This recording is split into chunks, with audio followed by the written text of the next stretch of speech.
Mañanas en Libertad, con Luis del Pino.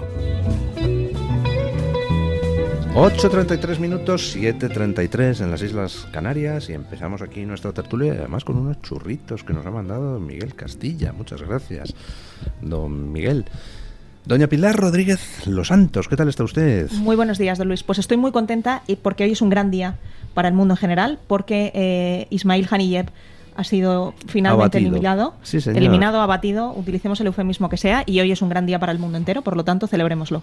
Sí, señor. El jefe de Hamás ha sido abatido por el Mossad israelí en pleno centro de Teherán, a donde había acudido a la toma Además, de con posesión. doble premio, ¿no? Porque el hecho de que sea ahí en Teherán y en la toma de posesión del nuevo presidente de Irán es inmejorable todo. Sí, señor. Don Antonio Muloni, ¿qué tal está usted? Muy buenos días, don Luis, ¿qué tal?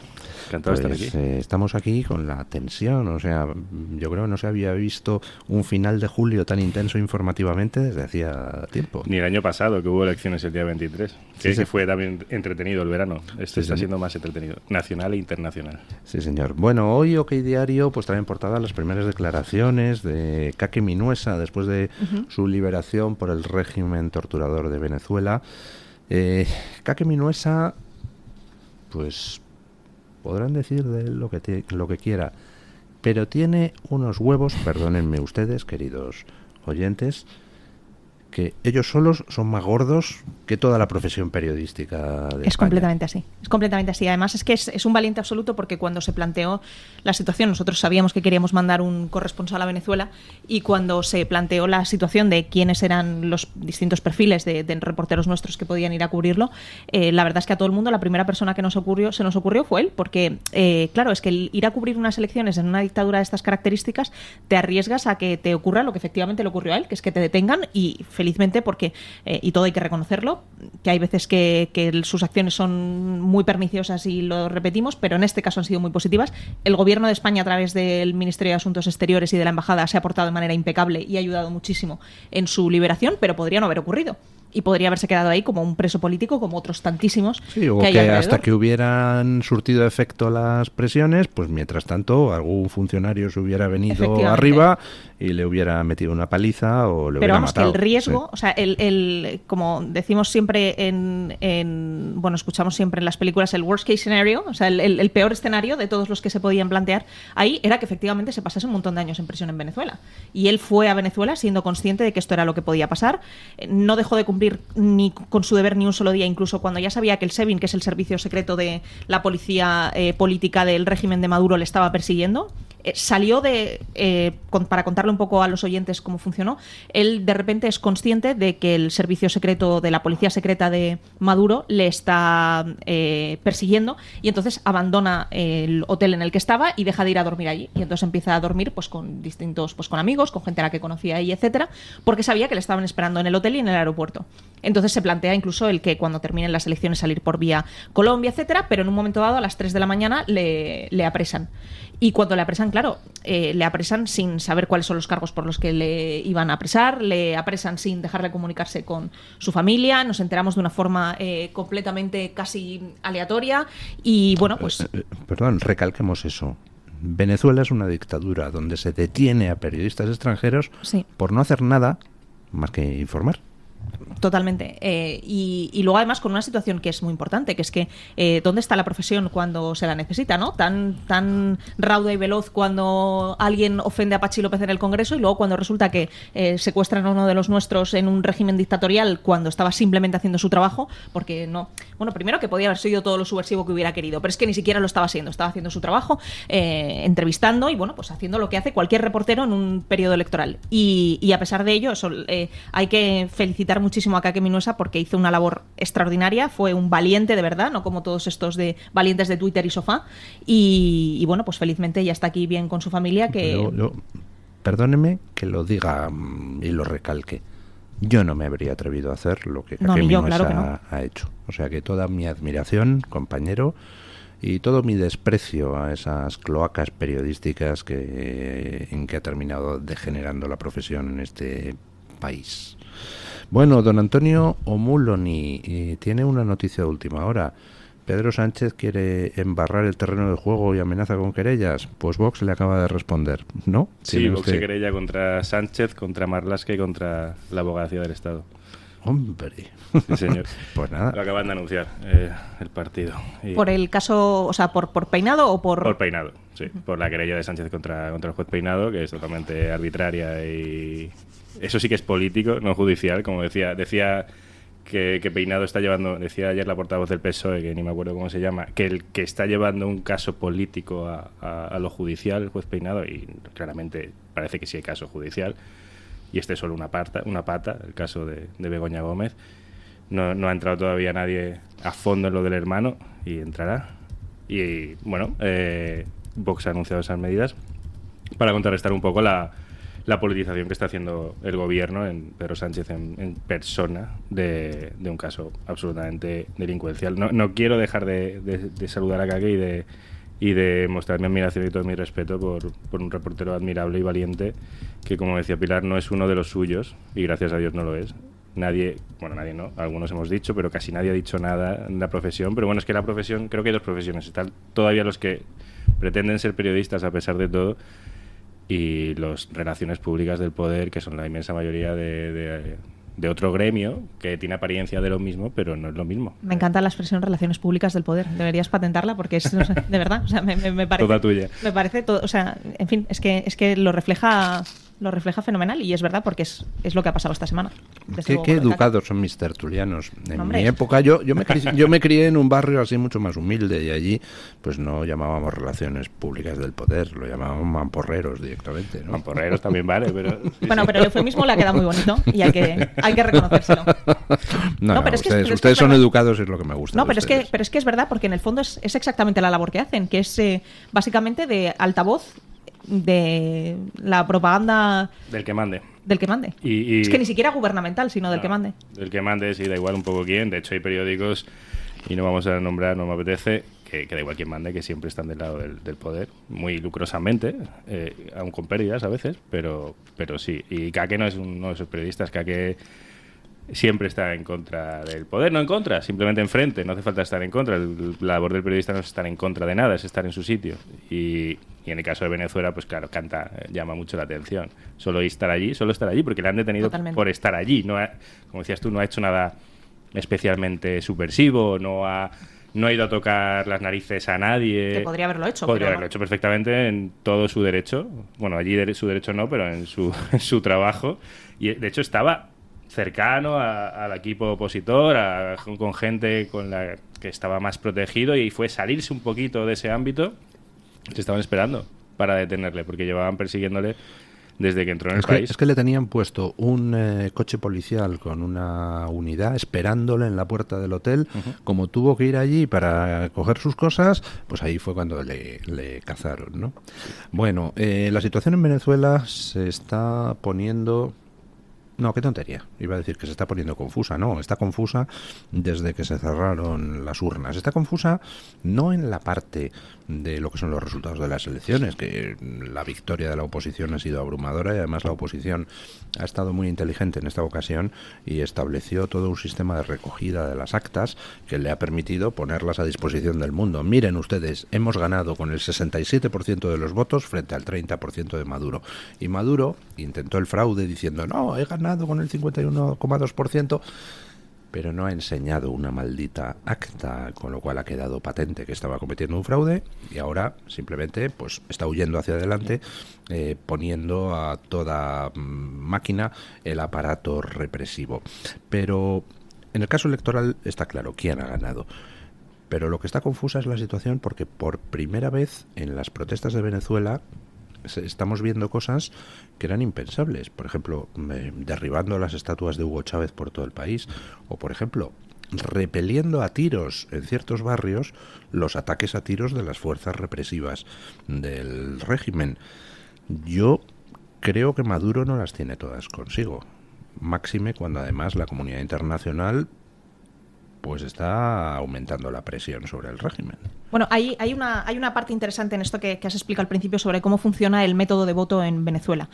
Porque es verdad que esto, el fraude electoral es la tónica dominante de la última etapa del chavismo y desde luego de toda la etapa de Maduro, pero hay un precedente relativamente parecido a este, que es lo que ocurrió en las elecciones de 2012 cuando se presentaba Capriles contra Hugo Chávez, en el que también les hurtaron las elecciones. Lo que pasa que ahí la oposición pues no lo contestó de la forma en la que lo está haciendo. Pero hay una cosa que es muy importante sobre el sistema de votación para que entendamos por qué las actas es un sistema tan fiable. El sistema de votación de Venezuela funciona a través de una máquina electrónica donde se registra el voto. Entonces, pues uno va a la máquina, vota y se registra. Eso uno pensará, bueno, pues eso es teóricamente fácil de manipular. Pero ¿qué ocurre para evitar ese sistema de manipulación? Que cuando uno emite el voto, se emite un resguardo del voto y ese resguardo de voto se mete en una urna. Y por lo tanto, dentro de la urna se puede hacer tanto el sistema de conteo manual como el electrónico, que es el que sale de una manera automática, porque evidentemente pues al estar controlado de manera electrónica pues no hace falta esperar para el conteo porque se hace de forma automática, pero luego, como están los resguardos, hay que comprobar si esos resguardos coinciden con el resultado que se ha dicho teóricamente de forma electrónica. Eso es lo que ahora el Centro Carter, cuando se ha puesto a hacer el Centro Carter, que es el centro norteamericano que Maduro aceptó como observador internacional imparcial, hoy ha dicho que después de hacer una comprobación aleatoria de no sé cuántas actas en comparación con el resultado que teóricamente decía que tenían esas mesas, ha visto que el resultado está completamente manipulado. Entonces, hay una parte muy importante, que es que el propio observador internacional... O sea, primero que hay herramientas para medir de manera objetiva que ha sido un fraude, que esto es muy importante. Segundo, que el observador internacional de Maduro ya ha dicho que no es que no cumple con las mínimas garantías democráticas. Y tercero, lo que apuntaba don Luis, que es importantísimo, que es que se ha roto la omertá contra Hugo Chávez. Es que esto no pasaba ni en la oposición venezolana. En la oposición venezolana lo que se decía hasta ahora es no, es que Maduro no Chávez. Y ahora ya, de repente, estamos empezando a derribar mitos y la guerra psicológica es la primera importante para acabar con esto. Entonces, oye, olas de esperanza. Bueno, es que hay cierta, además, a nivel internacional hay cierto cambio. Yo lo veo en Iberoamérica, en Estados Unidos, ya se empieza a dar en ciertos círculos por amortizado a Nicolás Maduro, y de ahí también el movimiento de la Carter, de negar la limpieza de las elecciones. Claro, es que un tirano no convoca elecciones para perderlas. O sea, y eso, por primera vez, la oposición bien organizada lo tenía preparado. Y, de alguna manera, la oposición ha engañado al régimen. Mientras sabía que iba a unas elecciones absolutamente fraudulentas, que no pueden ni llamarse elecciones, tenía preparado todo un sistema para recoger las actas. A mucha gente comprometida, a mucha gente valiente que ha sido capaz de tener las actas, de guardarlas, de luego juntarlas para hacer un recuento paralelo que con una victoria tan abrumadora, y eso que mucha gente no ha podido votar, sobre todo los que viven fuera, que todos votarían contra Maduro. Aún así, una victoria 60 o 70-30, esos resultados, esas actas se han podido contar. Y es la primera vez que ocurre, la primera vez que no ha habido una presentación de la oposición de manera un poco naif, vamos a ver cómo le vamos a ganar, pero porque no vas a retirar a Nicolás Maduro del poder sin la fuerza, que ahora es el siguiente paso. Y ese es el verdaderamente difícil en este momento. Venezuela se está levantando, hay millones de venezolanos que están plantando cara de una manera firme y valiente, por primera vez, a lo mejor algunos, a un régimen totalmente tiránico que ya está empezando a romper relaciones internacionales, que está amenazando. Maduro está nervioso. Maduro ve que hay dos opciones, desde mi punto de vista. O a Maduro le queda muy poco, o Venezuela acaba ya como Cuba, del todo, para siempre, rompiendo relaciones internacionales con sus vecinos, con todas las potencias mundiales. De momento le queda la Unión Europea, que nunca falla con estos países, nunca. Pero ya ha roto relaciones con Perú, ya por supuesto con Argentina. Con Chile incluso. Con Chile, porque Chile, claro, tiene un problema. Boric es que tiene 1 millón de venezolanos en su país, que algunos ya empiezan a votar, y que tampoco Boric anda tan sobrado electoralmente como para ir contra... Bueno, pero sea por utilitarismo o no, siempre es buena noticia. Sí, es una gran noticia. Es que no le queda casi nadie. Le queda, lo decía esta mañana don Luis, la alineación de países que le queda es maravillosa. Es China, Irán, Cuba, Nicaragua, Corea del Norte, Rusia.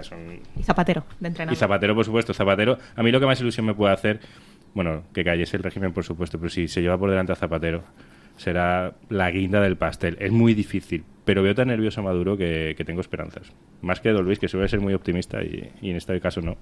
No, yo es que, vamos a ver, como he visto lo que ha pasado con las 3 revueltas venezolanas anteriores, donde al final lo que se produjo fue un aplastamiento de la disidencia mediante el uso directamente de las fuerzas de seguridad y de los gánsteres paramilitares de los colectivos chavistas, como he visto cómo se ha aplastado por 3 veces la revuelta y la comunidad internacional, asquerosa siempre, lo que ha hecho ha sido, en lugar de presionar a Maduro, ha sido presionar a la oposición para que iniciara procesos de diálogo con Maduro, pues entonces me temo que aquí pues puede volver a pasar lo mismo. Lo que pasa que sí es verdad que estoy viendo cosas que no había visto otras veces. Pues eso, que por primera vez se esté respondiendo con violencia a la violencia de los aparatos represivos del régimen, que por primera vez haya regímenes teóricamente cercanos a Maduro, como el de Chile, que están diciendo, no, esto ha sido un fraude, Maduro, te tienes que largar.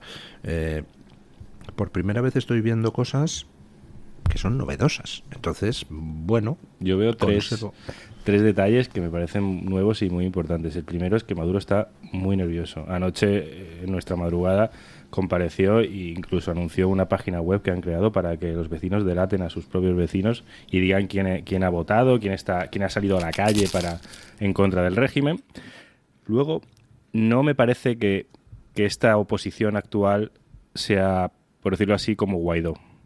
Guaidó, en cuanto pudo, se fue del país, mantuvo cierta presencia en instituciones internacionales, en Washington, en el Banco Interamericano de Desarrollo, en la OEA, colocó gente, pero dentro del país, al final, cuando tocó dar la batalla, que es la de ahora, la que se está dando ahora, la física, no se dio. Eran otras circunstancias, pero no pasó. Guaidó está en Estados Unidos tranquilamente. Y la tercera es que ayer, por primera vez, Maduro habló de que la guerrilla, de que el narco colombiano está en su contra. O sea, ha perdido apoyo de guerrilla en la selva, en el sur venezolano. Que eso, y entiendo que ahí hay algo interno entre narcos, entre Maduro y sus ahora rivales. ¿Una pelea entre bandas? Sí, que es lo que es Maduro, es una banda. Un narco también. Claro. Es una banda con instituciones a su servicio. Totalmente. Está Don Luis, para los que simplemente estén escuchando, masticando unos churros maravillosos que hay en la mesa y por lo tanto no es el momento ahora de hacer un golpe de estado a la radio. Pueden decir ustedes lo que quieran. Bueno, tenemos dentro de lo que son las reacciones internacionales una que es especialmente crucial, que es la de Estados Unidos. Estados Unidos empezó diciendo pues la misma chorrada que sigue diciendo la Unión Europea, que dice Noruega, que dice Brasil, que dice Colombia, es hace falta que esto sea transparente, es decir, no dando por válido los resultados dados por Maduro y exigiéndole que mostrara las actas. Feijóo, ¿no? Feijóo también, Feijóo ha dicho que sí, la primera iba más o menos en esa misma línea, pero luego ya Feijóo ha dicho que hay indicios de fraude. Heroico. Yo creo que se podría ser un poquito más duro, pero bueno, por lo menos lo ha dicho, que hay indicios de fraude. Y Estados Unidos, pues también ha hecho esa misma evolución. También ha salido el Departamento de Estado americano a decir que hay datos que apuntan a que estas elecciones han sido robadas, que ha habido un fraude electoral por parte de Maduro, sin atreverse a afirmarlo claramente, como han hecho otros países de la región, pero ya yendo por esa vía, con lo cual ya Maduro no tiene posibilidad ninguna de que le reconozcan los resultados. Claro. Y solo le quedan 2 opciones. Usted ha dicho que le quedaba una, que era la cubana. O la huida, le quedan 2. Bueno, la huida o la opción de instaurar un régimen a la cubana, ya, pues sí, he falsificado las elecciones, pero es igual, soy el dictador y sigo aquí. Hay una tercera opción, intermedia entre las dos, que no es ni la huida, ni atrincherarse como dictador, que es tratar de ganar tiempo, ¿no? Tratar de, vamos a abrir un diálogo para el traspaso de poderes y con eso poder ganar meses, etcétera, etcétera. Y yo creo que por ahí es por donde presionarán Brasil, Colombia, Estados Unidos. Y pues es importante que ahí el pueblo venezolano siga con la presión, porque si no se la van a colar por ese lado. Pero María Corina Machado efectivamente no es un Guaidó ni Leopoldo López. María Corina Machado es alguien con las ideas enormemente claras y que nunca ha querido participar en diálogos con Maduro. Siempre se ha negado, siempre ha dicho que eran una trampa, que eran una manera de ganar tiempo para el régimen, y ahora está diciendo lo mismo. De dialogar, nada. O sea, el único diálogo es el traspaso de poderes ya, porque ya tenemos un presidente electo nuevo que se llama Edmundo González, ¿no? Sí, de hecho ahí en el diálogo seguramente entrarían en juego varios partidos pequeños que hacen veces de falsa oposición, que han tenido 4 votos según el resultado oficial, no el real, sino el oficial, y seguramente sería la propuesta, iría por ahí, de poner a estos señores a medrar, a enredar. Cualquier diálogo va a ser contrario a la salida del régimen completamente. Yo por eso yo le veo tan nervioso que vamos a ver qué pasa en las próximas horas. Es importante no perder de vista Venezuela, es importante no perder de vista a los líderes de la oposición que ya han sido amenazados por Diosdado Cabello, que es la mano derecha de Maduro, o Maduro su mano derecha, que es el malo del régimen, que ya es decir, ya les ha amenazado con detenciones, con cárcel. Hay una orden, y ya sobre María Corina Machado, pues hay mucha atención, no hay que perderla, hay que saber dónde está. Ya la Embajada de Costa Rica le ha propuesto que se refugie. No sé si serviría de mucho, también serviría para ganar tiempo. Mientras ellos ganan tiempo, creo que la oposición también tiene que ganarlo. Pero ella ha rechazado. Sí, ha rechazado. Sí, pero recordemos también que la época en la que Leopoldo López estuvo preso durante 4 años fue de las épocas de mayor tensión para el régimen.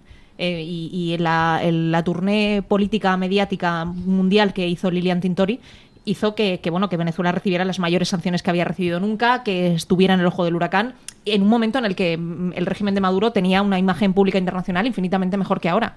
Entonces, dependiendo de qué movimientos hagan o de qué forma, puede ser la gota que colme el vaso de la destrucción y la caída, que yo creo que María Corina Machado también es consciente de eso y está dispuesta a cargar con el peso de que quizás que restrinjan su libertad durante determinado tiempo puede ser el elemento que faltaba para que esto pudiera ocurrir. A mí me llamó mucho la atención. Lo contrario que Puigdemont, vamos. Efectivamente. A mí me llamó mucho la atención lo que pasó ayer. María Corina Machado y Edmundo González convocaron a los ciudadanos a un acto masivo allí en Caracas y fueron cientos de miles de personas a arroparles. Me llamó mucho la atención que Maduro no se atreviera a detener en ese momento a María Corina Machado. Recordarán ustedes que a Leopoldo López le detienen en mitad de un acto masivo, y entonces le meten ahí en una furgoneta. No se ha atrevido con María Corina Machado, lo cual para mí es una muestra de que en estos momentos no las tiene todas consigo. Bueno, es que lo de Leopoldo López fue una cosa terrible. De hecho, le tuvieron que liberar porque la presión internacional estaba llegando a un punto completamente inasumible para ellos. Es que, claro, le tuvieron preso durante 2 años en Ramo Verde, que Ramo Verde no es Soto del Real, que es básicamente una residencia de estudiantes con piscina, efectivamente. Residencia de estudiantes, ya querrían muchas de las residencias de estudiantes que hay aquí en Ciudad Universitaria en Madrid parecerse a Soto del Real. O sea, esto no es eso. Ramo Verde es una cosa absolutamente terrorífica y estuvo ahí 2 años preso, más luego en arresto domiciliario, con su mujer y sus hijos siendo completamente vejados, con un terror psicológico absoluto.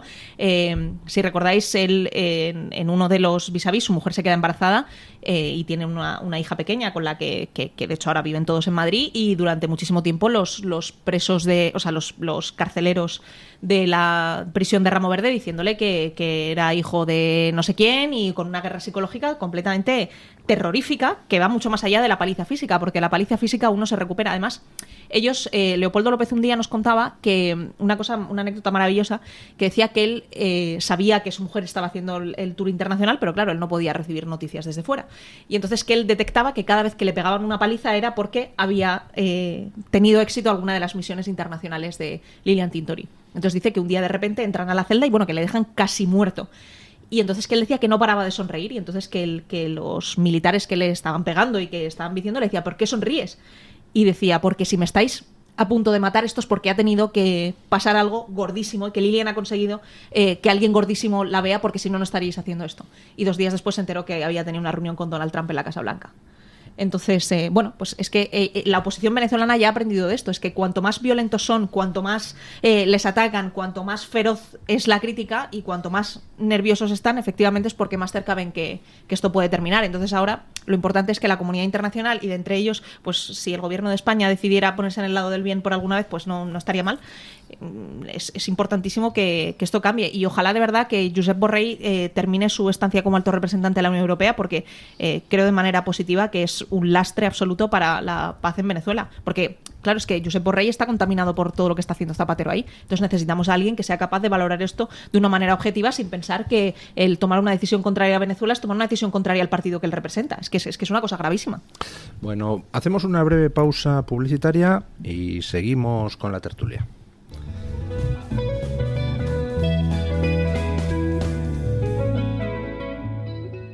Hospitalitas, la nueva exposición de las edades del hombre. De junio a noviembre en Villafranca del Bierzo, León. Este año, arte, cultura, gastronomía y turismo en el Camino de Santiago, Junta de Castilla y León. Escápate de Madrid. Ven al restaurante El Torreón en la cima del Monte del Pardo. Las mejores carnes y pescados desde 40 euros, vino incluido. Carne picaña brasileña y lomo de buey auténticos. Disfruta de su famosa paella con langosta y de grandes vinos y licores en sus amplísimos salones climatizados y terrazas. Cocina abierta de 11 de la mañana a 1 de la noche. Parque infantil, gran parking. Restaurante El Torreón. Naturaleza a 10 minutos de Madrid. Reservas en restauranteeltorreón.com. La doctora Iradier, especialista del Instituto de Microcirugía Ocular, IMO, Grupo Miranza, ofrece en Madrid un nuevo tratamiento para el rejuvenecimiento de la mirada. La tecnología de láser CO2 elimina la flacidez del párpado, las patas de gallo, así como manchas y venitas. Rejuvenezca su aspecto con láser CO2 con resultados naturales que la doctora Iradier aplica protegiendo siempre su salud ocular. Doctora Iradier en IMO, Grupo Miranza. Teléfono 910-783-783. Calle Valle de Pinares Llanos 3, Mirasierra, Madrid. Está harto de que le hagan esperar al teléfono, de que no le expliquen las ventajas de la contratación en sus seguros. Ahora puede contar con Incos. Le damos un trato personalizado y le ofrecemos un ahorro en sus seguros. Así que no espere más y llame a Incos al 91 032 69 47. ¿Tu piel ha perdido firmeza? ¿Tus articulaciones están más rígidas? La fórmula de Aminopac contiene aminoácidos precursores del colágeno y vitamina C, necesarios para la salud de tu piel, huesos y articulaciones. Dale a tu cuerpo lo que necesita para producir colágeno con Aminopac. Visita ahora mederinutrición.com. Mañanas en Libertad, con Luis del Pino.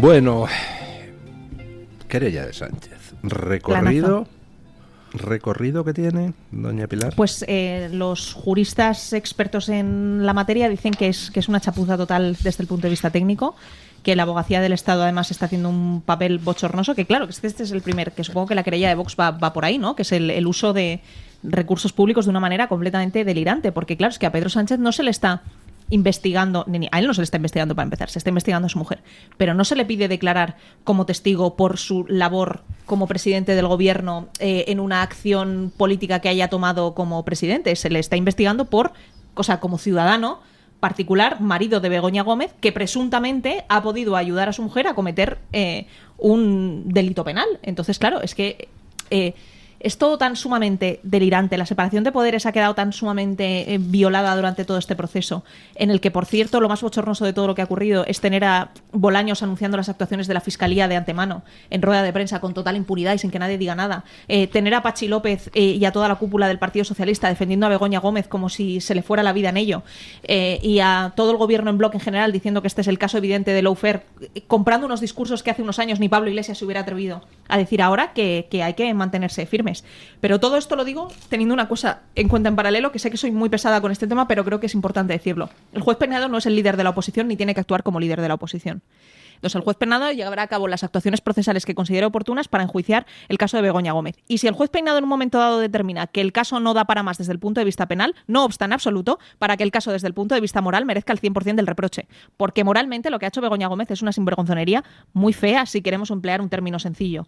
Por lo tanto, estos dos debates en paralelo. Primero, todo el apoyo para que el juez haga lo que tenga que hacer, pero si lo que el juez decide es que no haya nada, no pasa nada desde el punto de vista moral, porque la inmoralidad va a seguir manteniéndose ahí. Completamente, políticamente es inmoral absoluto desde todo punto de vista. Eso no cambia nada, haga lo que haga el juez o la sentencia que haya, si en un futuro tiene que haberla.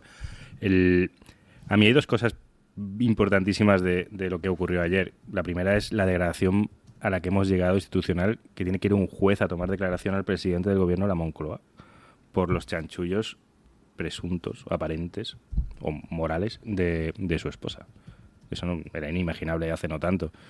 Y la segunda es que tengamos que ver cómo la separación de poderes ha desaparecido totalmente. O sea, ya vemos como Sánchez guarda silencio. Qué manera de defender a su esposa, la inocencia de su esposa, por cierto. Si tan inocente es... Todo un caballero. Está muy enamorado, está profundamente enamorado, y lo mejor que puede hacer para defender la inocencia probadísima y no hay caso de su esposa es callar cuando le preguntan. Increíble. Pero es que la separación de poderes no existe en absoluto. Tenemos ayer el ministro de Interior, de Marlaska, ministro de Interior, dijo lo que tenía que hacer el juez y que era totalmente improcedente lo que estaba haciendo el juez. Usted es ministro de Interior, por mucho que haya sido juez o vuelva a serlo en algún día, que ese es otro debate, que alguien pueda pasar de ministro a juez y de juez a ministro. Que lo que dijo ayer Marlaska es una intromisión absoluta del Poder Ejecutivo en el Poder Judicial. Cuando pase esto, si pasa y si llega a una condena a Begoña Gómez, llegará el Constitucional y cambiará lo que tenga que cambiar. Y esto es solo en 5 años, 6 años de Pedro Sánchez. O sea, hablamos de Maduro, de los nervios que tiene Maduro, porque llega al nivel que está contra las cuerdas, a lo mejor físicamente casi, pero es que Sánchez, a su escala y en el tiempo que lleva, también se ve contra las cuerdas y está tan nervioso que puso a la abogacía del Estado, que lo pagamos todos los españoles, que se deben a todos los españoles, le puso a trabajar para preparar una querella contra un juez. O sea, estamos a un... Exactamente. Es que es terrible. Es un punto de indignidad que simplemente decirlo ya es... Decir la obviedad, decir lo que ha ocurrido, es de una locura que de verdad, que hace no tanto, incluso todavía con Sánchez en el poder, al que llegó contra la corrupción y ahora acaba querellándose contra un juez que la persigue, hace no tanto era inimaginable. Cuando decimos eso no puede pasar aquí, lo de Venezuela, lo de Cuba, lo de Argentina, no puede pasar aquí. Bueno, pues sí puede pasar. No va a venir la Unión Europea a salvarnos y estaría bien empezar a dejar de pensar en eso. No va a venir... Nuestra institucionalidad es más fuerte que la de la mayoría de los países iberoamericanos. La de todos sí es más fuerte, pero no lo aguanta todo. Y estamos en manos de un juez, como estuvimos con el proceso, con el golpe de Estado catalán. Estuvimos en manos de un juez.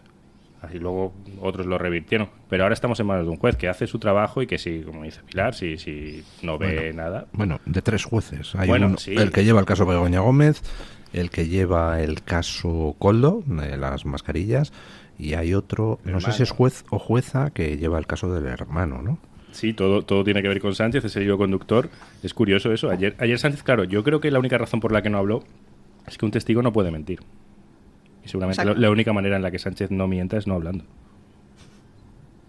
Pues sí, todavía está por conocerse una ocasión en que Sánchez haya dicho la verdad, ¿no? Bueno, vamos a ver qué dan de sí las cosas. Por lo pronto estamos en querella de Sánchez contra Peinado y Vox ha respondido presentando una contraquerella contra Sánchez, contra Bolaños, ministro de Justicia, y contra la Abogacía General del Estado. Sánchez quiere guerra judicial, pues habrá guerra judicial. Vamos con el otro asunto de ayer, ese acuerdo entre Sánchez y Esquerra Republicana de Cataluña, por el cual, pues a partir de ahora, los recursos de los extremeños, de los andaluces, de los castellano-manchegos, castellano-leoneses, riojanos, canarios, irán para los separatistas catalanes. Ojo, no para Cataluña, para los separatistas catalanes, que se gastarán el dinero no en los catalanes, sino en el procés, abrir embajadas en 2.000 sitios y, por supuesto, robar todo lo que puedan, que es lo que suelen hacer habitualmente porque son de esa gente que dice que por la patria hasta la última gota de sangre, pero ni un euro, ¿no? Doña Pilar, a mí lo que más me llama la atención es no ya lo de las selecciones catalanas, que haya aceptado Sánchez el intentar que participen en competiciones deportivas las selecciones catalanas, no ya lo del 100% del dinero para que se recaude en Cataluña para el gobierno catalán, ni siquiera lo de otra vuelta de tuerca en la imposición a machamartillo del idioma catalán, sino el hecho de que en el documento firmado por los dos, el PSC dice que ellos son partidarios del reconocimiento nacional de Cataluña y que van a trabajar para hacerlo, y hay una mención a un acuerdo de claridad que evidentemente está haciendo referencia a un eventual referéndum de autodeterminación. ¿Sabe lo que pasa, don Luis? Que es que como yo ya he visto tantas veces esto de que se reconozca hasta que Andalucía es una nación, que Galicia es una nación, y ya, pues no sé, es que los murcianos tenemos algo más importante que la nación murciana, que es la española. Entonces, claro, o sea, sí, nosotros, pues, no sé. Y a Carlos Alcaraz. Y a Carlos Alcaraz, esencial. Y otras tantas cosas, pero un día hacemos apología murciana, que es mi tema favorito. Pero en cualquiera de los casos, es que, o sea, sobre todo hay que relatar una y otra vez. Perdone usted, pero una región con unos tomates como los de Murcia no es una nación, es un imperio. Es un imperio completamente. Es que lo es, pero ¿sabe lo que pasa? Que estamos tan sumamente orgullosos de lo que somos y tenemos tan poco complejo en serlo que no nos importa, no solo no nos importa, sino que además nos enorgullece tantísimo ser una parte tan esencial de algo tan grande como es España. Que es que todos estos, el problema que tienen es que son unos paletos provincianos, porque eso es lo que son. O sea, el independentismo catalán ha pasado de ser el concepto que había en el 92 de que bueno, Cataluña era algo así como una especie de conato súper desarrollado, mientras el resto de los españoles éramos poco más o menos que cromañones saliendo de la edad de piedra. Y ahora todas estas tornas han dado la vuelta, y ahora resulta que estamos en una situación en la que el independentismo catalán, y el vasco por supuesto, pero el catalán ahora particularmente, se ha convertido en eso, en un fenómeno de paletos provincianos acomplejados completamente, porque el resto de España les está dando sopas con ondas en todos los elementos en los cuales ellos eran referencia, en el punto de vista económico, desde el punto de vista cultural, desde el punto de vista de la político, la seguridad, de todo. Claro, es que la Barcelona del 92 es el Madrid del 24. Es que ya, pero ya no solo Madrid, es que Valencia ahora, que está dando un cambio radical después de tantos años de Pacto del Botànic y de Joan Ribó en la alcaldía de Valencia, es una ciudad maravillosa otra vez. Es que Málaga está dando sopas con ondas culturalmente a Barcelona. O sea, es que Barcelona es, de verdad, es una caricatura ridícula de lo que fue, y este es el gran problema que hay, que es que el PSOE sigue sin entender que toda esta leyenda negra que el PSC como federación suya y que los independentistas catalanes y que Jordi Pujol intentó repartir por toda España, de que ellos eran básicamente la raza superior y el resto éramos monos, pues es que igual es un poco al revés. Es que se han quedado ellos como los... o sea, con todo el cariño para los catalanes a los que queremos mucho, pero es que sus dirigentes han convertido algo que era la Suiza de España, si queremos verlo así en una especie de metáfora, que sería en todo caso el País Vasco por su condición fiscal, pero bueno, la joya de España lo han convertido en el sitio más decadente del mundo. Mira, hay una cuestión que parece... No es una frivolidad, pero que quizás parece un dato alejado, pero que es muy relevante.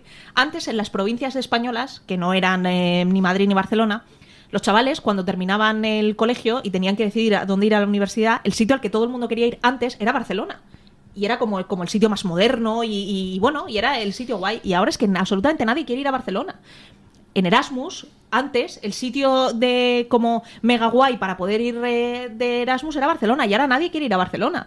Antes, los influencers, que esto sí que es una frivolidad, pero es muy representativo, cuando salían de Soria, porque de repente su TikTok había tenido, o su Instagram en aquella época tenía 600.000 seguidores, se iban a vivir a Barcelona porque era el sitio guay y cosmopolita. Ahora ya no, ahora se van todos a Madrid. Entonces, esa magia y ese aura, ese intangible de esta especie de raza superior, como se ha perdido en el mundo real, pues lo intentan comprar a través de una serie de prebendas políticas y económicas que no va a hacer que recuperen eso, porque esto es una cuestión de espíritu, y su espíritu les ha llevado a convertirse en esto, unos paletos de provincias. Bueno, por no querer ser una región de España, están acabando siendo una taifa, por ser una taifa, una región islamista de Europa, si lo prefieren, pero islamizada y peligrosa, y donde el porvenir está mucho más limitado, como decía Pilar, que casi en todo el resto de España. Pero no son solo los independentistas que van de frente. El PSC, que es igual de independentista, es casi que el gran responsable de todo lo que está ocurriendo. Es el que ha blanqueado a los separatistas y es el que ha gobernado durante muchos años y parece que va a volver a gobernar.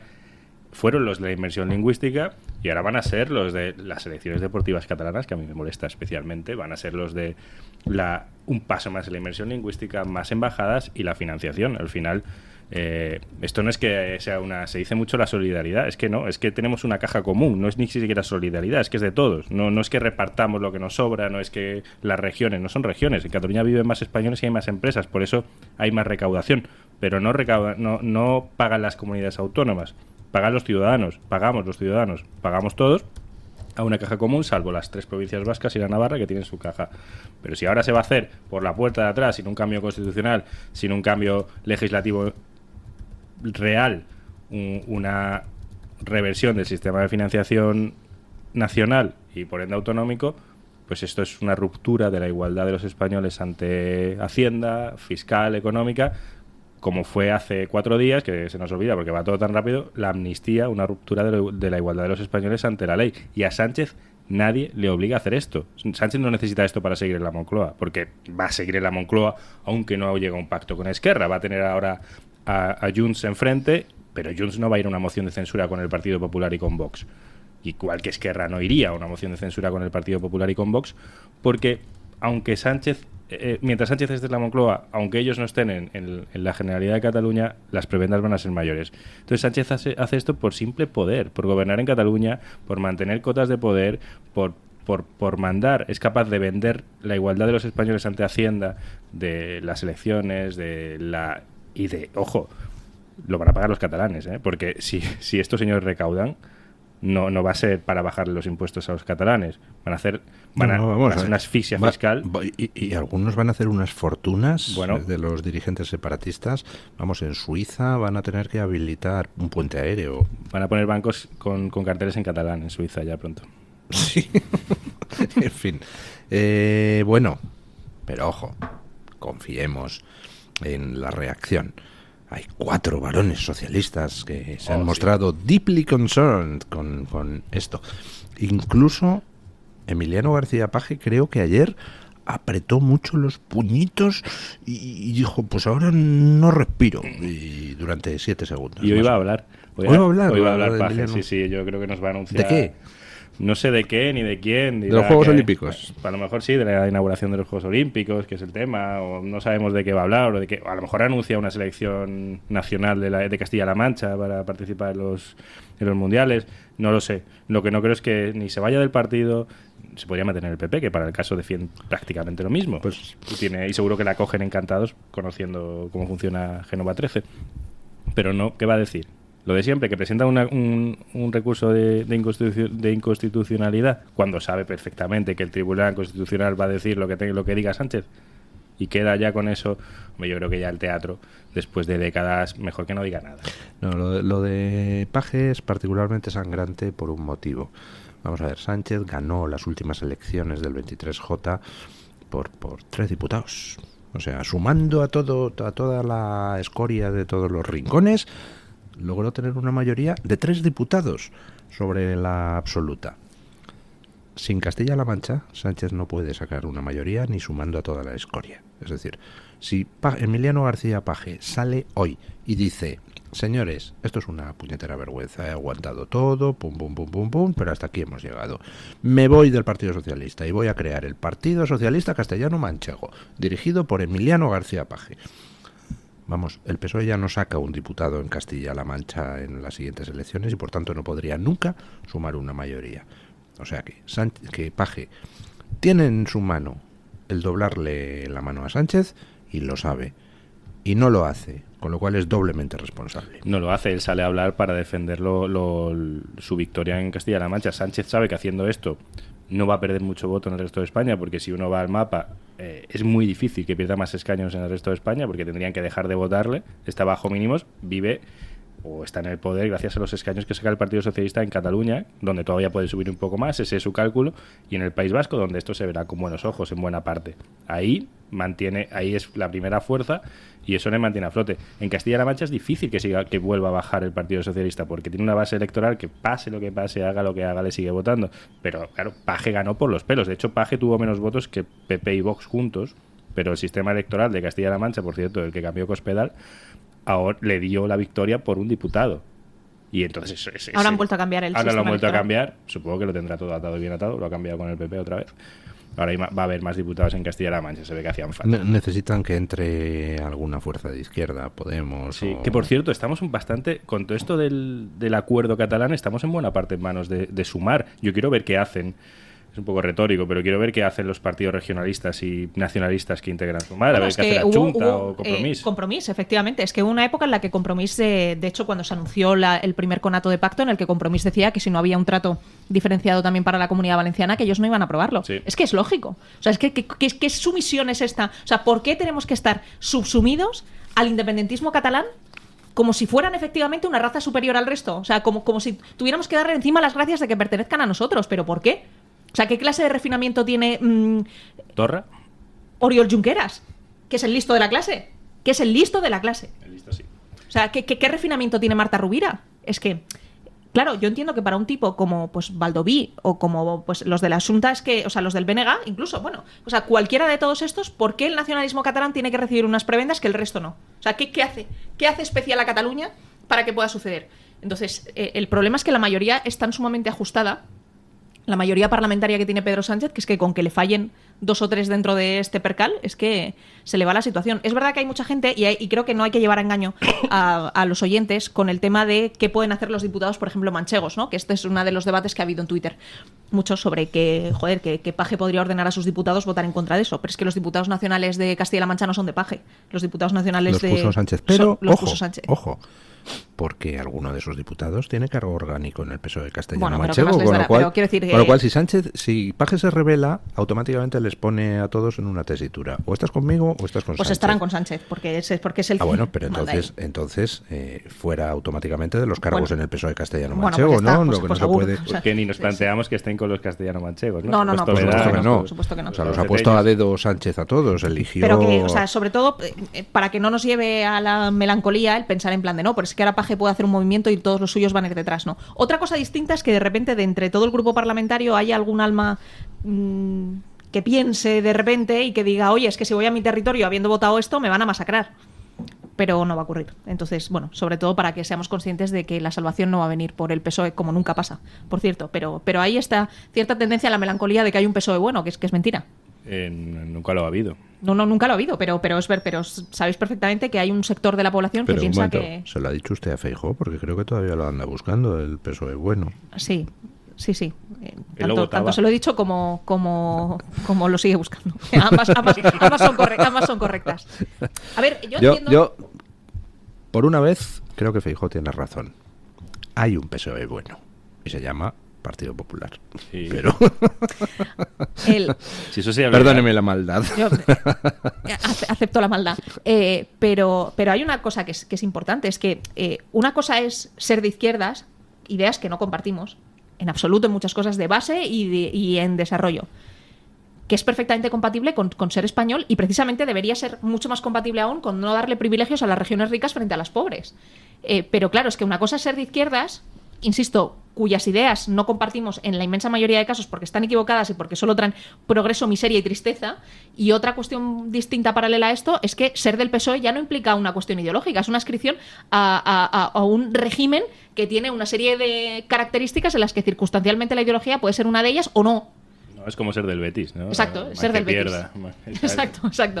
¿Ustedes qué creen que va a pasar el viernes? ¿Ratificarán las bases de Esquerra Republicana de Cataluña el pacto que han alcanzado RC y PSC? Tiene un problemón, que es que si van a elecciones otra vez se van a pegar un guarrazo que es incomparable. Entonces, claro, este es el problema de Salvo que pactaran candidatura conjunta con Junts. Incluso porque Junts, en ese momento, siendo conscientes de la debilidad que tiene Esquerra, les ofrecería una integración tan sumamente pírrica que de facto implicaría la desaparición de Esquerra, que es lo que va a ocurrir. Y más después del pacto. Hombre, precisamente yo creo que Esquerra tiene ahí una buena baza negociadora en el sentido de decirle a Puigdemont, vale, no investimos ahí ya, pero vamos a elecciones, vamos con lista conjunta y además quiero que me des una parte del pastel igualitaria. Pero una vez que no invistes ahí ya, ellos se han quedado sin armas negociadoras. Porque claro, ya no invisten ahí ya. Entonces ya van a elecciones. Junts sabe que por una cuestión de voto útil, porque claro, si no se puede investir ahí ahora es porque la alternativa es que la única forma posible de que haya un gobierno en Cataluña es que Puigdemont sea el presidente. Esa es lo que se trasladaría después de eso. Por lo tanto, habría un voto útil hacia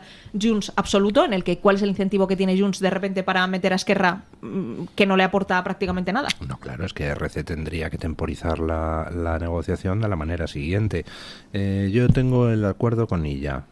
Yo puedo romperlo, mis bases lo pueden rechazar, pero tú me firmas que vamos a una candidatura conjunta con el 50% de los candidatos de cada uno, lista cremallera. Fírmamelo ya, si no, invisto a ella. Entonces, pues... Tendrían que ganar esas elecciones, que tampoco está tan claro. Además, el PSC está muy fuerte y seguirá creciendo. O sea, en Cataluña, el oasis catalán, ahí chapotea. Bueno, el PSC encantado. está creciendo o no. Vamos a ver qué efecto tienen las bases del PSC. En los votantes del PSC, el acuerdo que ha alcanzado con Esquerra Republicana de Cataluña, porque aquí en Cataluña llevamos viviendo con la ficción de que el PSC es un partido constitucionalista un montón de décadas. Es una maldita mentira, ¿no? Entonces ya, ¿qué más necesita el votante del PSC para entender que el PSC es no un partido separatista, sino el jefe de los partidos separatistas, caramba? Sí, pero a lo mejor es que no le importa al votante del PSC que el PSC, o es que ni siquiera lo sabe. O sea, el nivel medio del votante del PSC debe ser bastante peculiar, asombroso, doloroso. Pero yo no veo de verdad las bases de Esquerra votando en contra, y además son bastante amigos de Maduro. No sé yo el resultado si será muy fiable o no. Lo que sí veo es a los gerifaltes de Esquerra encantados con este pacto, porque están fagocitados por el PSC, por el PSOE en las generales. Esquerra es la mitad de lo que era hace 4 años. A nivel municipal han perdido muchísimo poder, sobre todo en el cinturón de Cataluña. La Asamblea Nacional Catalana acaba de proponer una revuelta masiva en las calles contra la investidura de Illa, ¿no? O sea, está la cosa muy... Hay que tener cuidado con las revueltas masivas que acaban con muertos en el aeropuerto y con políticos detrás de ellas en Cataluña. Sí. Bueno, vamos a ver qué demonios es lo que pasa. Nada que no se pueda amnistiar. No, eso está arreglado. En eso tiene usted toda la razón. ¿Tiene usted claro que acaba la legislatura Sánchez? Yo creo que va a hacer, que sería peor alternativa incluso que no la acabara, porque si no la acaba quiere decir que es porque va a unas elecciones que puede ganar. Por lo tanto, casi mejor que la acabe. De una vez. Claro. Es que el cambio de ciclo no se va a producir porque haya una gran revuelta en la que Pedro Sánchez diga, ay, es que me tengo que ir porque el pueblo español... Que no, o sea, que el personaje es el personaje en la caricatura que le hemos puesto, o sea, que no es una hipérbole lo de el tipo que solo busca el poder, narcisista, tal, no es una hipérbole, es descriptivo y no valorativo. Entonces, claro, siendo la única persona con potestad para poder convocar elecciones, la única alternativa que las convoque antes de lo que toque y que por lo tanto se quede 3 años sin disfrutar del colchón nuevo de la Moncloa, que ya lo habrá cambiado, ¿no? Porque después de 7 años igual ya el le ha cogido cariño.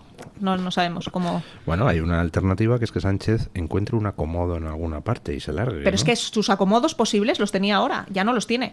O sea, sus acomodos posibles eran la OTAN y el Consejo, y ya no hay ni OTAN ni Consejo. Entonces, es que todas las buenas opciones para salir de una manera digna para él se acabaron. No hay ninguna fundación dependiente de la ONU que le pueda... Nada, bueno, ahora... en fin, o sea, será por dinero, oiga.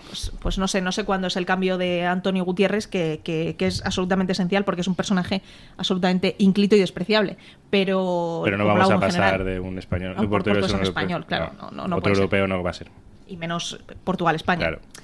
Por eso que se ha quedado sin opciones. Entonces es que, o sea, el tío va a agotar la legislatura hasta el final. Y además creo que hay ciertos, el PP particularmente, que está repitiendo una y otra vez, va a haber elecciones en otoño, o va a haber elecciones dentro de nada. Es que esto conlleva la frustración de la gente. Sí, son ganas de jugar con las ilusiones de la gente. Totalmente. Porque ni va a haber elecciones y además que el único argumento sea yo no soy Sánchez es bastante poco ilusionante. Ya lo vimos hace un año, justo. Y mucho más cuando se tontea con la idea de, es que igual hay que pactar con Junts, ¿no? Es que precisamente echamos a Sánchez. Claro, es que precisamente echamos a Sánchez. O sea, Sánchez es un personaje tan nefasto, no en abstracto, sino porque hace cosas como esta, que es pactar con Junts para darle este tipo de cosas. Entonces, convertirnos en un Sánchez 2.0 para sustituir a Sánchez no solo no es que no genere ilusión, sino que genera rechazo, abiertamente. ¿Tú crees que en el PP están buscando aprovechar el enfado que pueda tener Junts después del pacto catalán y el PNV para tratar de una moción de censura? Creo que hay un sector que sueña con eso de una manera totalmente abierta. Yo espero de manera firme que sea solamente un pensamiento y que quien tenga que tomar la decisión diga que no, pero que desde luego hay un sector que cree que la alternativa viable y lógica es pactar con Junts y con el PNV, es así. Pues no les da. PP más Junts más PNV, claro, se queda muy lejos de la mayoría absoluta. Eso es el planteamiento de lo que decíamos. Cuando interactúas con ellos y te plantean este argumento de Aristóteles, pues la primera respuesta es en plan de, pero es que Vox no te va a apoyar esto. Dice, ¿cómo que no va a apoyar? Hay revueltas si Vox no apoya esto. Que es exactamente al revés. O sea, precisamente echar a Pedro Sánchez de la Moncloa implica restarle poder a todos los tíos que están rompiendo España. Y España no solamente se rompe por Pedro Sánchez, que es el que autoriza la ruptura, se rompe por los que están de manera efectiva batallando contra ella, que son los indepes. Entonces, pero ellos creen en plan de, no, pero Abascal lo hará seguro. Pues nada. En fin. Pero son los mismos que decían que no, como va Abascal a romper los gobiernos autonómicos, no se atreve y tal, ¿no? Bueno, en fin, no sé. Creo que alguien echa algo en el agua que beben en Génova 13. No, ¿sabes lo que pasa? Que yo creo, y lo digo con pena, creo que no hay un sector que no ha sido capaz todavía de asumir lo que pasó el 23 de julio. Y hay un sector de gente que vino aquí pensando que venían unos meses para después entrar en Moncloa, que además después del 28 de mayo parecía una obviedad que esto iba a ocurrir, nadie se imaginaba que el resultado del 23 de julio a priori pudiera haber sido ese, y claro, es que no han sido capaces todavía de despertar de aquello. Entonces, hacer el duelo es una cosa muy importante. Y ellos no han hecho todavía el duelo. ¿Usted está segura de que ese sector suicida del Partido Popular me gusta ese es nombre. Del Partido Popular? Es decir, que no mira, trabajan para el PSOE. No, es peor aún. Porque si trabajaran para el PSOE, trabajarían para una causa, con independencia de que fuera la incorrecta. Bueno. Estos tipos trabajan en Mercadona o en Vodafone o en... Donde toque, ¿no? Donde toque. Y entonces ellos están en su trabajo. Y tú cuando trabajas no tienes por qué compartir los valores de la empresa. Nosotros sí, porque pues somos los jefes o los altos representantes de nuestros medios de comunicación y por lo tanto obviamente tenemos una identificación absoluta con los valores de nuestros medios. Pero la gente que trabaja en Mercadona o en Vodafone o en donde sea no tiene por qué tener una identificación con sus valores. Simplemente pues trabaja ahí y lo que quiere es que tenga más ventas, ¿no? Entonces yo quiero que Mercadona venda más champús de Hacendado. Y entonces pues trabajas para que eso ocurra, pero si hay que vender más champús de Hacendado por vendiéndoselos a Putin, pues se los vendes a Putin, porque al final aquí mi objetivo es que se vendan champús, aunque se venda a un dictador. Pues estos están en esto mismo, que ellos como lo que quieren es el poder y les da exactamente igual, porque el poder es el fin y no el medio para conseguir nada, pues entonces ellos son trabajadores de una empresa que circunstancialmente se llama Partido Popular y circunstancialmente tiene estas ideas, pero si no le gustan u otras son más efectivas, pues tiene otras. Son realmente malos en eso, por cierto, porque no les vamos a... Además, porque todavía si fuera por utilitarismo, de oye, voy a vender España por utilitarismo, porque así al final llego al poder, pero es que ni siquiera saben hacerlo. Claro. Si es que hay que ser listo para ser malo. Sí. Esto es muy importante. Hay que valer para ser malo y yo veo las caras de Génova 13 y no sé yo. Bueno, ha mencionado usted a Putin. Pues hablando de Putin, ya saben ustedes que Pedro Sánchez es ese señor que no solo tiene medio gobierno abiertamente pro-Putin, sino que además ha disparado las compras de gas ruso. Es decir, Pedro Sánchez está financiando el esfuerzo bélico de Putin. Al mismo tiempo que le damos un eurillo a Ucrania, compramos 6 euros en hidrocarburos a Ucrania, ¿no? A Putin. Con lo cual Putin puede comprar armas con el dinero que gana gracias a nosotros. Eso lo sabíamos. Bueno, pues resulta que ya no es solo Sánchez. Francia dispara las compras de gas ruso a máximos desde la guerra. Es una noticia que trae El Economista y que nos manda don Álvaro Clement. Europa vuelve a comprar más gas natural licuado a Rusia que a Estados Unidos. Francia duplica las compras de gas ruso en un año y ya representa el 40% de todo lo que importa Europa. Fíjense que la Unión Europea está diciéndole a Orbán que es un ser asquerosito porque es amigo de Putin. Vaya, pues resulta que quien está dando dinero a Putin a expuertas comprándoles hidrocarburos es la Unión Europea, Francia, España. Aquí hay algo un poco raro, ¿no? Que no cuadra, ¿no? Hay una estafa a escala continental. Sí. De querer hablarnos. Ya han bajado un poquito el tono, pero hace no mucho nos hablaban de que había que ir a la guerra en Rusia, y de que había que mandar tropas, incluso alguno decía, y de que había que llegar hasta el final, etcétera, etcétera. Envalentonando a los habitantes de los países, a la gente, asustando a millones de europeos, y mientras tanto haciendo como que sancionan, como que apoyan a Ucrania con el dinero de los impuestos de los habitantes de otros países contra la voluntad de muchos de ellos, y pagando mucho más por la energía que hemos renunciado a producir nosotros a Rusia, con el dinero también de los habitantes de cada país. En Estados Unidos en concreto, una de las de lo que va a mover más el voto en las elecciones de noviembre es el apoyo a Ucrania. Ellos no compran energía rusa, ellos de hecho son la competencia de Rusia para que nosotros compremos energía. Es que ese es el asunto, es que Europa podría estar comprándole el gas natural licuado a Estados Unidos. Pero es más caro. Y el compromiso compromiso no llega a tanto. Pero es que le estamos pagando el esfuerzo bélico a Putin. Claro, pero es que el compromiso no llega a tanto. Está muy bien la propaganda y las fotos con Zelensky, pero es más caro el gas de Estados Unidos, que tiene que venir en barco cruzando el Atlántico, que el que viene desde Rusia. Entonces, claro, pues al fin y al cabo pues se compra el de Rusia. Y enfrente está Orbán, que lo que dice es: yo me debo a mis paisanos, me debo a los húngaros, soy frontera con Ucrania, creo que esto hay que tratarlo como adultos y hay que buscar una solución. Le llaman de todo, le llaman pro-Putin, pero es el que menos dinero le da a Putin de todos los presidentes europeos, o uno de los que menos. Y no le queda más remedio muchas veces, porque no es un productor energético, no tiene una salida al mar como tenemos otros muchos países, y no le queda mucha más salida. Pero es que mientras le señalan, el otro día hizo un acto en Transilvania, en Rumanía, en la parte húngara de Rumanía, en el noroeste, y le han insultado por todas partes por hablar, simplemente, mientras le insultan. Somos nosotros los que estamos dando miles de millones a Rusia. Es una estafa como tantas de las que vemos cada día. Bueno, ¿usted qué cree que está pasando en Francia? Porque esto de disparar las compras de gas ruso a Putin, y de repente hoy nos enteramos de que en mitad de los Juegos Olímpicos Macron da un giro copernicano a la política francesa y se pone del lado de Marruecos en la cuestión del Sáhara, con lo cual Argelia ha retirado inmediatamente al embajador en París. Macron se acaba de marcar un Sánchez, oiga. Es que yo tengo tendencia a no creer mucho en las teorías de la conspiración rocambolescas, pero es que a veces las teorías de la conspiración rocambolescas son más plausibles que la explicación oficial. Y es que, claro, este tipo de giros tan sumamente absurdo que, por cierto, en el gobierno de España, cuando les preguntas sobre, oye, ¿y por qué? Cuando dicen, no, porque es que esto de Pegasus es una locura, tal, y dices, bueno, pues dame una explicación lógica por la cual en un asunto tan sumamente delicado para la izquierda como es el Sáhara, porque es verdad que para la derecha probablemente hay otros temas más relevantes o que marcan más agenda que el Sáhara, pero para la izquierda esto del Sáhara era un tema importante. Entonces, ¿por qué traicionas una de tus posturas tradicionales? ¿A cambio de qué? Si no es porque hay un chantaje. Y te dicen, no, porque es que Marruecos ahora invierte mucho dinero en España. Esa es la respuesta oficial que te dan. Se ha comprado el Sáhara, ¿no? Hombre, no necesariamente tiene que ser un chantaje, puede ser lo contrario. Se está Macron, en vista de cómo se está poniendo la situación en Francia, con la metedura de pata que hizo con el adelanto electoral, que le ha dejado con menos poder todavía que antes, ¿está Macron buscándose una salida? Y quizá Marruecos se la puede proporcionar. Que no, ojalá, de verdad. Es que yo en este negocio he aprendido siempre que nunca expliques por jugada maestra rocambolesca lo que se puede explicar por simple torpeza.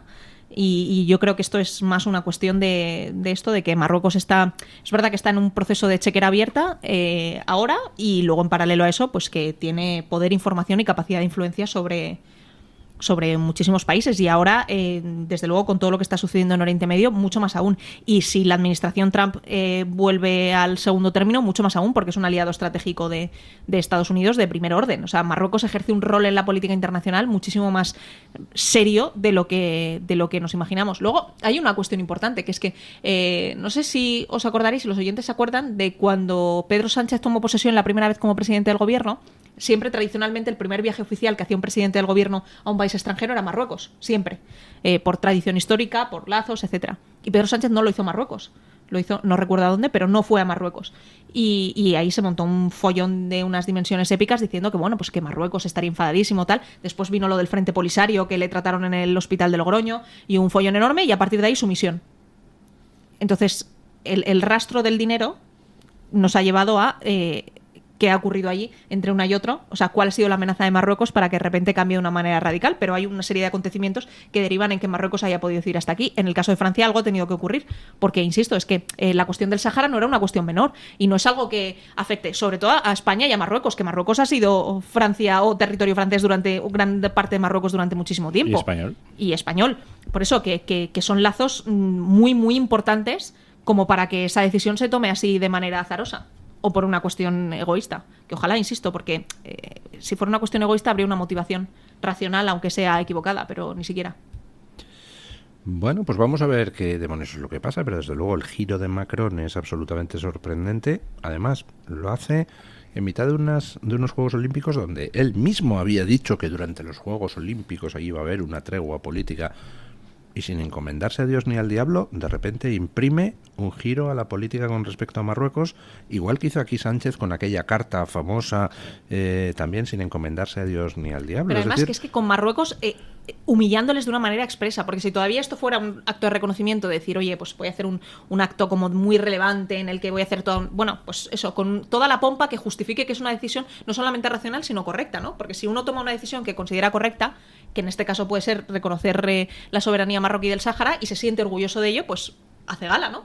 Pero cuando lo haces con agostidad y nocturnidad... Con agostidad, me gusta, sí señor. Claro, con agostidad y alevosía y en medio de los Juegos Olímpicos, evidentemente es porque quieres que pase desapercibida, y si quieres que pase desapercibida es porque sabes que es una decisión incorrecta, o por lo menos de la que avergonzarte. Y todo aquello de lo que te avergüences, pues es mucho mejor no hacerlo. Así, por sistema. Bueno... Un último apunte antes de dar por concluida la tertulia. Y por cierto, que no se nos obvie la cuestión más importante del día, que es la eliminación de Ismail Sinwar. Bueno, lo hemos mencionado brevemente al principio. Pero hay que recordarlo. Pues creo le cedo a usted la palabra. No, pero que es que creo que hay que recordar una y otra vez. Es el Bin Laden de la década. O sea, es un ser completamente abyecto, es el ideólogo de los atentados del 7 de octubre, es el ideólogo de todo el antisemitismo mundial que hay ahora mismo. Ahora en Harvard estarán llorando, bueno, están de vacaciones, pero si no habría acampadas llorando la muerte del Libertador. Exacto, en los cursos de verano habrá acampadas llorando la muerte del Libertador, pero de verdad es de los peores seres humanos que quedaban vivos en el planeta Tierra. Y que lo hayan eliminado, y además en Irán, y además en la toma de posesión del nuevo presidente, es que es una noticia tan sumamente buena que creo que, de verdad... también porque la comunidad judía mundial, y después sobre todo el atentado terrible de Hezbollah el otro día en el campo de fútbol en el que asesinaron a 12 niños, es que merecía un poco de satisfacción, y esto no consuela el dolor de la pérdida, pero sí... En 24 horas Israel ha eliminado al número 3 de Hezbollah y al número 1 de Hamas. Se dice pronto. Que estas victorias, claro, es que en la ofensiva israelí a veces pensamos, visto en un análisis objetivo desde fuera, de a cuántos han eliminado y a cuántos han secuestrado, a cuántos han rescatado del secuestro, incluso aunque sean los cadáveres, y parece que han hecho poco para lo que podrían haber hecho, pero lo cierto es que, claro, tienen que tener tanto cuidado porque hay tantos de ellos que siguen allí dentro que no se puede valorar en términos absolutos si la misión está siendo exitosa o no. Pero que de repente en 2 días hayan conseguido estas victorias, pues es que es un chute moral importantísimo para gente que se lo merece. Porque ya no solamente lo que pasó el 7 de octubre, es que las oleadas de antisemitismo que hay en el mundo ahora son tan sumamente terribles. O sea, el otro día había unos estudios en la CNN que estaban hablando sobre quién podía ser el candidato a vicepresidente de Kamala Harris. Y entonces la comentarista de CNN decía en voz alta, sin ningún tipo de pudor ni vergüenza y profundo racismo, no, es que el gobernador no recuerdo el estado, no puede ser porque es judío. Y entonces eso le va a retirar apoyo. Claro, y lo decía sin ningún tipo de pudor ni vergüenza. O sea, la ventana de Overton hacia el antisemitismo está tan sumamente abierta que es que, o sea, parece que es trendy ahora el odio a los judíos como si esto fuera 1946. Bueno, el otro día, en la inauguración de los Juegos Olímpicos, en aquel aquelarre, cuando pasó el equipo de Israel en el barco de turno, se oyó perfectamente el abucheo de la grada, y la realización francesa se encargó de que se notase, que supongo que pondría micrófono allí donde abuchearon, y también quien estaba seguramente era porque era proclive a ello, puso el abucheo, y luego pasó la delegación palestina, que la hay, y el primer plano era otra cosa, era un tratamiento completamente diferente. O sea que esto no es solo, evidentemente, no es solo una cuestión de 4 periodistas, 4 universitarios, no, esto es un sistema bien montado de propaganda. Totalmente. Que es implacable. Tiene muchísimo mérito, no solo que hayan cazado al jefe político de Hamas, sino que lo hayan hecho en Teherán. La verdad es que es admirable. Vale, 2 por 1.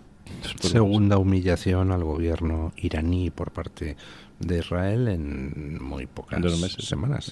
Bueno, porque además es que Hezbollah está financiada por Irán. Es que, o sea, no es, con independencia de que opera en el Líbano, no les es ajeno. O sea, esto es una derrota total y absoluta. Y entonces ahora, pues bueno, amenazan con represalias, pero claro, cuando ya es que todas las cartas ya las han enseñado. O sea, un atentado como el del 7 de octubre, que en realidad estaba preparado y coordinado para que fuera mucho mayor, no solamente por la entrada desde el norte, sino pues atacar Tel Aviv, las zonas de Jerusalén, etcétera. O sea, que dentro de todo lo horroroso que fue, podría haber sido incluso mucho peor. Claro, una cuestión de estas características ya no va a volver a ocurrir. en ningún caso, porque están mucho más preparados.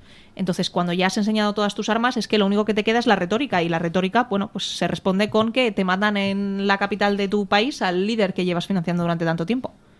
Que, por cierto, ahí habrá que ver también cuál es el papel del resto de potencias que están participando de esto. Pienso particularmente ahora en Qatar, que es la casa de...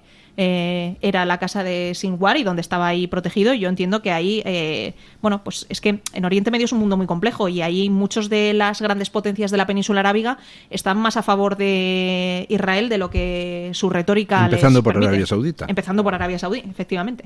Entonces, bueno. Bueno, pues vamos a ver cómo evoluciona la situación, vamos a ver cómo intenta Hezbollah o Hamas responder. En Israel los planes están ya sobre la mesa para invadir el sur del Líbano en caso de que la situación continúe degenerando. Lo del otro día de bombardear un estadio lleno de niños con un misil, terrible. Los de Hezbollah, pues ya ha significado cruzar todas las líneas rojas. Y dentro de Israel, pues, en fin, se toman decisiones. Israel no es un país que acepte que masacren a sus ciudadanos impunemente, y por eso siguen resistiendo después de tantísimos años de acoso de todos sus vecinos. Recordemos que Israel es una especie de cosilla ahí que me parece que tiene menos superficie que la provincia de Badajoz, ¿no? Un poquito menos, y más que la de Cáceres. Tiene 20.000 kilómetros cuadrados. 20.000 kilómetros cuadrados, rodeado de países árabes por todas partes. Y ahí sigue resistiendo. ¿Por qué? Pues entre otras cosas porque no deja que quede impune ni un solo crimen contra sus ciudadanos. Que esa es la labor de un gobernante, defender a sus ciudadanos. Don Eric, la labor de usted es defender a los oyentes que nos mandan sus opiniones para que las hagamos llegar al mundo. Bueno, eso de defender, algunos dirían que digo más sus opiniones o que no cojo las que debería, ¿eh? Cuidado que hay siempre hay críticas, pero bueno. Hombre, sí. Alguna hay que seleccionar, caramba, ¿no? No podemos... Efectivamente, también comer churros, que no se comenta en esta redacción, pero también mi trabajo es comer churros, se sabe, los compañeros saben que es una de mis especialidades, y los oyentes, si viesen el detrás de cámaras, también lo sabrían, así que se lo digo yo. Pero sí, hoy recuerdo ayer la pregunta que hacíamos de si iba a declarar o no Pedro Sánchez, decíamos que igual nos sacaba de dudas. Bueno, pues no nos sacó de ninguna duda, y por eso les preguntábamos a los oyentes hoy sobre esa respuesta que ha tenido Pedro Sánchez ante no declarar, no responde al juez, pero sí responde por otros medios. Entonces les preguntábamos por eso a los oyentes que qué creen que pretende Sánchez al querellarse contra el juez Peinado. Les recordamos que la abogacía del Estado se va a querellar contra el magistrado Juan Carlos Peinado por supuesta prevaricación. Bueno, les dábamos 4 opciones: fingir fortaleza, amedrentar a otros jueces, ejercer sus derechos y embarrar la cuestión. Le comentaba yo esta mañana. Un momento, pronúnciense, queridos tertulianos. ¿Cuál es el objetivo de Sánchez en la querella contra Peinado? ¿Es fingir fortaleza, amedrentar a otros jueces, simplemente ejercer sus derechos o embarrar el terreno de juego?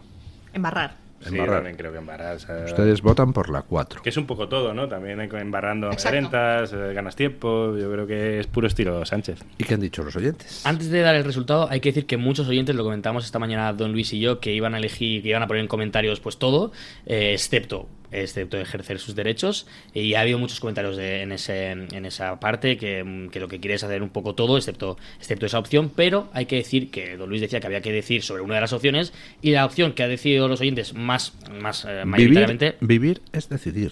Efectivamente, entonces los oyentes han decidido que amedrentar a otros jueces, con un 61%, 6 de cada 10 de los oyentes piensan que esa es la opción principal por lo que Sánchez se va a querellar contra Peinado. La segunda opción, embarrar la cuestión, con un 32%, que entre las dos suman un 93% de los votos, bastante gente, un poquito más de 9 de cada 10. En tercera opción, con un 6%, fingir fortaleza.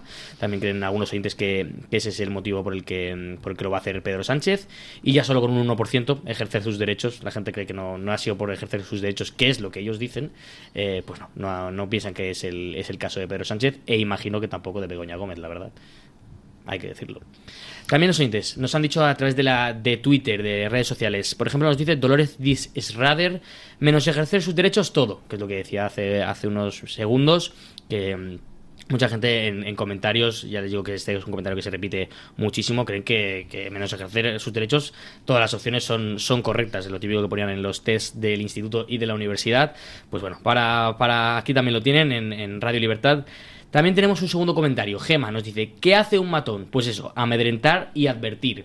Por otro lado, humo y ganar tiempo mientras sigue desguazando España para seguir en la Moncloa. Muchos comentarios también hablaban de ese paralelismo entre Pedro Sánchez y Maduro, de lo que es uno y puede convertirse el otro, porque al final se empieza con este tipo de artimañas y quién sabe a lo que podría llegar. Pues muchos comentarios iban también en ese hilo, y por eso nos dice pues Gema en concreto que bueno, que es humo y que simplemente quiere ganar tiempo y que es un matón en concreto. También nos dice Valerami: amedrentar a otros jueces que él considera deben ser sus esbirros. Los Bonnie and Clyde monclovitas están enfangados hasta el cuello y se nota. Buen ejemplo nos pone Valerami de comparando a Pedro Sánchez y Begoña. Bonnie and Clyde tenían todavía cierta épica. Lo de Sánchez y Begoña es infinitamente más cutre todo, ¿no? Sí, como se suele decir, ¿no? De AliExpress, de Hacendado. Nos han tocado, los hemos pedido. Oiga, no se meta usted con Hacendado, que es una marca extraordinaria. Cierto. Eso es cierto, pero como se suele decir, el dicho, sí, lo hemos pedido a un precio caro y nos ha llegado, bueno, lo que nos tocaba, y encima inesperadamente, porque yo hace unos años no esperaba que esto se iba a convertir en ese Bonnie and Clyde de marca blanca. Pues sí, oye, aquí están. Siempre dando sorpresas, don Pedro Sánchez, está clarísimo. Nos dice también Paula: es más culpable que Maduro. Imagínense lo que le comentaba antes, que hacían ese paralelismo. También, por ejemplo, nos dice Oppenheimer, que no creo que sea el verdadero, sería tremendo. Nos dice: desviar la atención y cambiar los titulares del día. De Sánchez no declara, a Sánchez se querella. De primero de manipulación. Bueno, esto es por parte de Sánchez y por parte de ciertos medios que quieren dejarse manipular, porque si no pondrían la noticia inicial, que es Sánchez no declara. Pero bueno, si lo cambian a Sánchez no querella, pues, o sea, se querella, pues eso no es solo culpa de Sánchez, diría. Pues tiene usted toda la razón, efectivamente, logra cambios de titulares. Y encima también con esos cambios de titulares pues les da también esa facilidad a la gente que quiere ir a favor del PSOE en cualquier circunstancia, decir: no, es que lo importante está Claro, es que si los medios lo dicen es difícil cambiar la opinión a ciertas personas. Bueno, muchas gracias, don Eric, por traernos la opinión de los oyentes y espectadores. Muchas gracias a don Antonio Muloni por estar en la tertulia, y felicidades por cómo va la Gaceta. Muchas gracias, igualmente. Se está convirtiendo en uno de los medios de referencia. Muchísimas gracias, doña Pilar Rodríguez Los Santos, y felicidades también por la extraordinaria labor que está haciendo OK Diario en el terreno Mandémosle informativo. un último abrazo para cerrar el círculo de la tertulia a Kake Minuesa por su señor. inmensísima labor de esta semana y su valentía. Kake, los tienes como el caballo espartero. Sí, señor. Muchas gracias a los tres. Hacemos una breve pausa publicitaria y nos vamos a tirar la caña.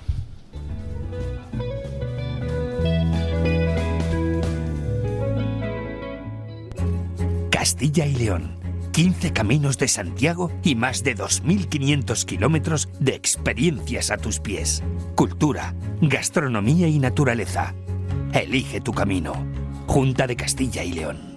Sabores Sierra de Madrid nace del cariño hacia la tradición y la elaboración artesanal del embutido, una empresa familiar situada en la Sierra de Madrid. Todos nuestros embutidos están elaborados con las piezas nobles, principalmente pierna y paleta, utilizando los mejores aderezos y tiempo de secado para obtener un sabor único como el de antaño, en su mayoría 100% natural.